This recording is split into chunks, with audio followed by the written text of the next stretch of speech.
Alright, so in this video we're going to look at first example of a boundary value problem. This one's going to be pretty similar to the overview, except I believe the eigenfunction is going to differ a little bit.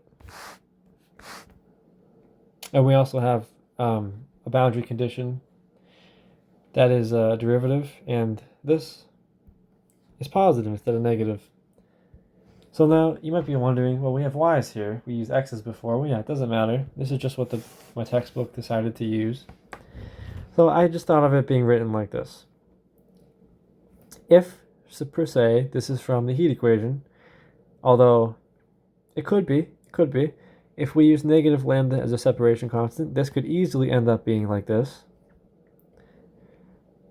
But in that case, we would use, but we're going to pretend that it was positive, okay? Because it will lead the same answer. That would leave us with this right here. See this right here? Y of x. So we can just change, this was a big X before, now it's a Y. But it's Y of x, just so you know. These values in here represent x, little x. So let's go ahead and start this off. We have three cases to look at. Let's start with the positive case and work our way down. Or should we start negative and work our way up? Let's start negative and work our way up. How about that?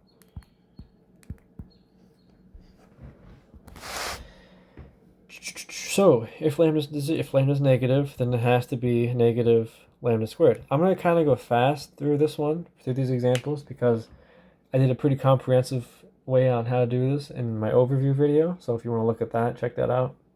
These are just more so examples, which me going through them. So don't expect a full teaching out of these. So lambda's negative.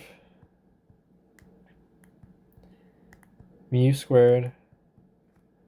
We plug that in.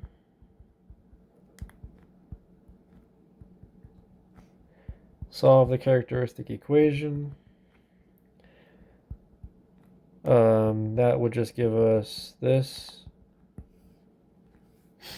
Let me make sure I'm right. I have my answers here. What is this, number 14? Negative. Okay, yeah. I agree so far.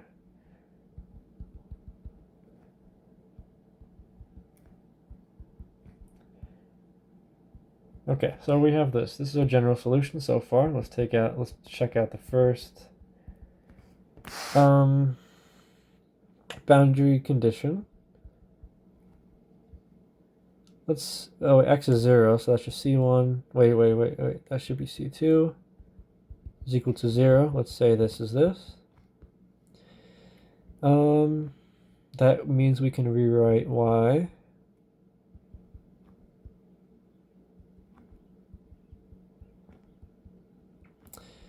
and then we look at the second boundary condition.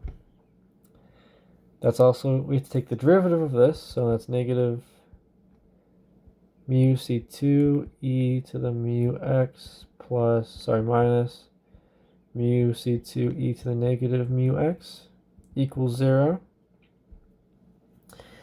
Well, this is a little interesting, isn't it? So we can take out a mu c2 from, let's take out negative mu c2. This will be positive. Yeah, so this is interesting. Very interesting. I can tell you right now. Well, we have to look at it this way. So we have to look at it like this. So either, C2 can be anything. It's a constant. But we know that mu is going to be 0. And we know that this is going to be 0. However,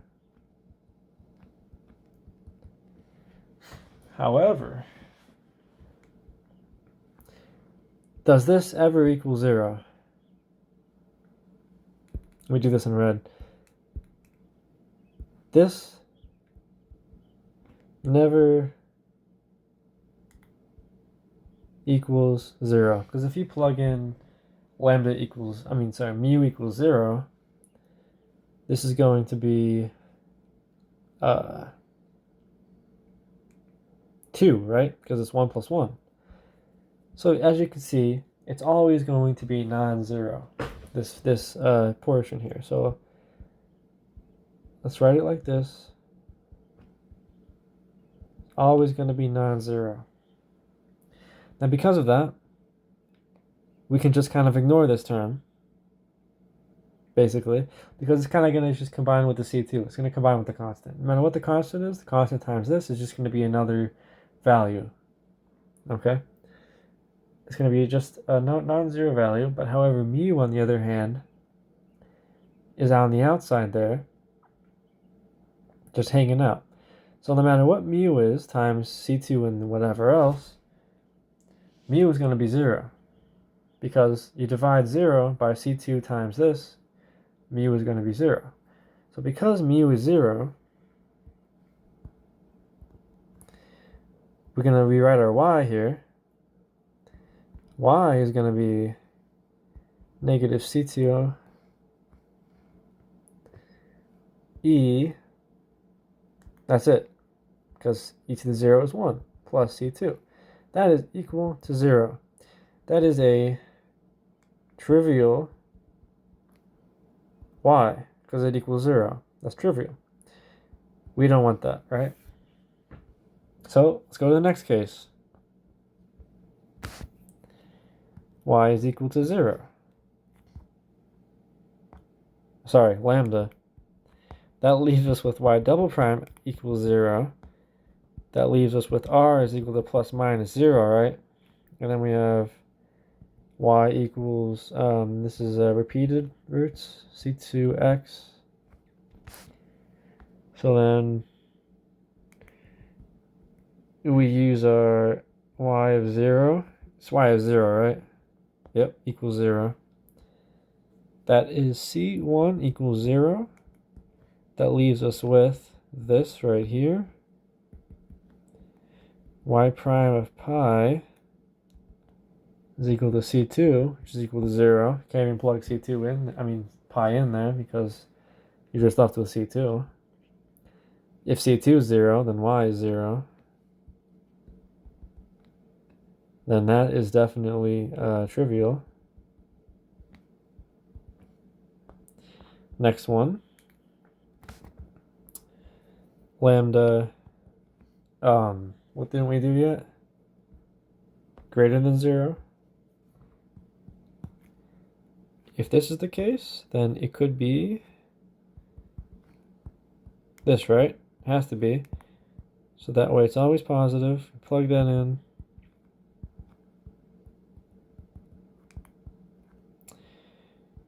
Solve this. This is complex, right?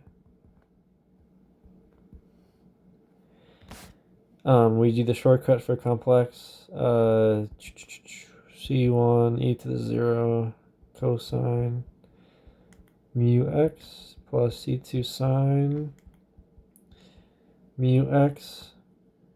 Right, just diverted from Euler's formula. Just kind of went around it. Did the little shortcut. Once again, look at my ODE videos for that stuff.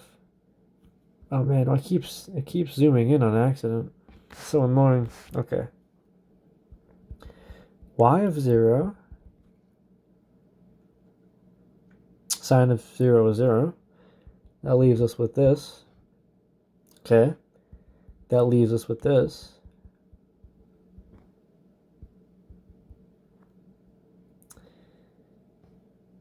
The next boundary condition has this here. Just be cosine of mu x, right? Now, whenever this here has, this here, we have to figure out what would make this term 0, right?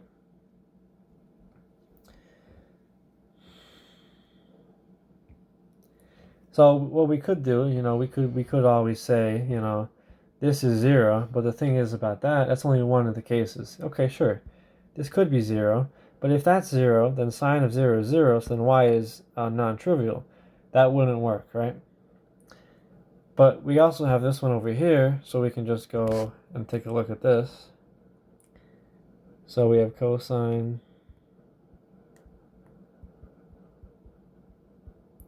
What would make that equal 0, right? So we take a look at this. Anything, let me think. Like cosine pi over 2 is 0. 3 pi over 2 is 0. So what if we make it something like this? Oh, so wait a minute. That should be a pi. Right? Because I'm supposed to plug in pi. Anything that looks like this, I think, would make that 0. Because cosine, for any n equals 1, 2, 3. Say n is 1, then this is pi over 2. N is 2. This would be 3 pi over 2. Right? And so on. So, but we could, now we solve for mu, so this goes away. That's mu, right? Mu sub n.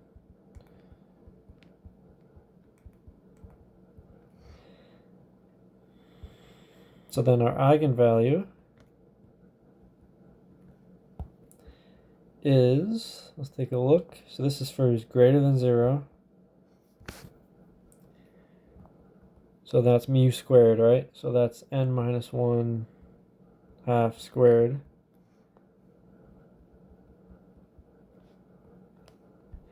Remember, I'm using sub n to denote that we have more than one value for lambda, right? Because it could be more than one value.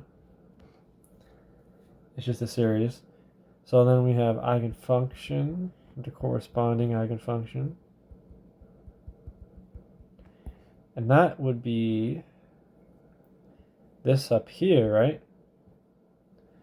So then we have, y sub n is equal to c sub n, because c could be different for each value of n, times sine of mu sub n times x.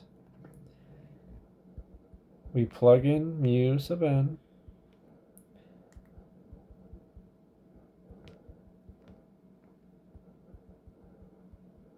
And that right there is the answer. Eigenvalue and eigenfunction. Eigenvalue is useful. So we have y sub n, right? Say this was, let's go back up. Say this was the heat problem, and we were looking at y and t. We have y sub n, but now we need t sub n. So the next step would be looking at t sub n, and the eigenvalue would help us to find that. We have y sub n here. So we're getting very close here to be able to write out the general solution for the PDE. But until then, that's later down the line. We still have 5 more examples of these. So I hope you found this helpful. You check out the other examples for other specific cases. But then after that, I'll be looking at the next step, and then Fourier series. So I'll see you then.